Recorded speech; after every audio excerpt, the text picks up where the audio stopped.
Here she is out of the packaging, and once again, McFarlane has done a fabulous job on making the character's likeness come to life. That is a spit off the character. She even has her mom's necklace, which is very important to her, and the long Katara, the dress that she wears. It is hard plastic, I get hard rubber, I guess I would say, but it does look very authenticated. It's got the band around there. She's got the band around there. The only bit that doesn't look like that is the arms. And once again, I must express my concern about this little element here. The peg is very feels like it could damage if you put too much pressure on it. So I guess as an adult collector, you can use a hair dryer. I think some people use boiling water. I don't think I've ever done that. I would suggest speaking to some of the people that do these things before doing it, because I am certainly not one. There is the pint glass. She is meant to be roughly about 5 inches, and we'll show her with the other characters in a minute. So in terms of articulation, the head does go round, and the hair is flexible enough to get round, which is cool. The arms go up that far, and it does go all the way around. You can sort of get into a little pose. There is this bend at the elbow, which I've said is not a double hinge, so just be very careful. It does twist around, which is cool, and no motion on the hands, similar to the others. And this is going to restrict the legs, but you can do the splits, but it's going to look very bizarre, or it could look quite cool, depending on your definition. There is a bend in the knee, and once again, it's going to be hindered by that back bit, but you can sort of lift it and lift it up a bit, and same with the front. You're not going to get much movement there, which is, I guess, disappointing, but the same as Soku, it's similar dynamic. We want how she looks, but we gotta sacrifice some of the articulation, and nothing on the foot again, and no swivel on the legs. She does come with this effect. Now, one of the things I was thinking about the other day, because I do think about how am I going to talk about this figure, and then it all goes to crap when I actually start talking, is I felt like with Aang especially, because he's meant to control all elements, I felt like they could have given him more effects. I felt like these effects are very hard to maneuver into very cool posing, considering what she does on the show in terms of using her powers. See, I can't even get that in that one. Maybe it's meant to go in this one.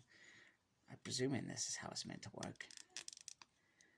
That's a little bit better. And then, considering all the things that she does with water on the thing, this feels like a very weak, oh sorry, I'm not even showing her on camera, very weak accessory, and I'm not even sure how she's meant to be holding this, to be fair.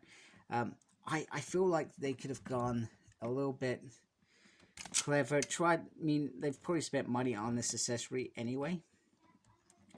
I can't even get her into a decent pose now, come on. Oh, she also turns there. Forgot to say that. I always forget that bit.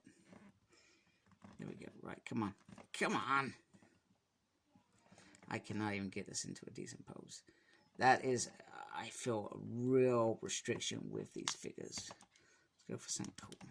Oh, my goodness. Right, let's go for that. Okay, right, we've gone with that, because that's the only thing I can do right now, and I don't want to waste your time showing this figure off. So I've got her in that pose. I've just lost the effect. It's just gone falling to the floor.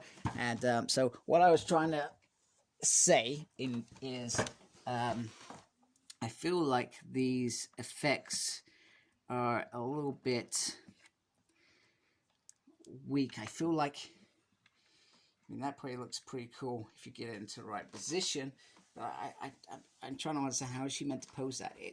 She's got to put it in her hand. I feel like they could have gone that extra step and put something covering the hand, so it's like so sorry, I'm trying to show you. So she's like firing it, etc. And it's coming out of her hands, you know, similar to what Marvel do. Marvel do that quite a bit lately in their Marvel Legends line. I know this is meant to be a cheaper line, but I hope the 7-inch line grasps something like that and considers it and puts it in, because these effects are important to the characters. Do you know what I mean? Their powers. They use them to fight evil. Also, the different heads would have been cool, different hands, and I think people would pay that little bit extra for those extra bit. I mean, we're bringing Aang here, so when I was talking about Aang, one thing that I forgot to say, I felt was a sheer disappointment, was he's got this lovable head because he was a lovable character. He was a kid, and he was always out for adventures. But sometimes there would be a serious moment where he would be fine, etc., and have different expressions, etc. And I felt like they could have given us that, and they didn't. And oh, whoopsie daisy. We'll bring in Soku. So these figures are okay. Oh my goodness, it's all going wrong now. I can't even get him to stand up. Come on. There we go. No, you're not going to do it, are you? There we go. Okay. So, as well as figures go, these are really nice in terms of how they look. But if you're after articulation, these figures are not for you. They are not going to be... You're not going to be able to do much with them, is what I'm saying. But other than that, they are pretty cool. And they're not overly expensive. So, perhaps from that perspective, if you're a big fan of Avatar, you can grab them. I do have... her brother to show in a couple of days. I also have Appa and Aang with glider. Who would have thought it? Aang with glider, which is about the same point as Aang without glider. Except he has a glider, which is one of his signature quantities. So anyway, if you like my stuff, please subscribe to my channel. I really appreciate that. And embrace the geekiness. Thank you very much and take care. Goodbye.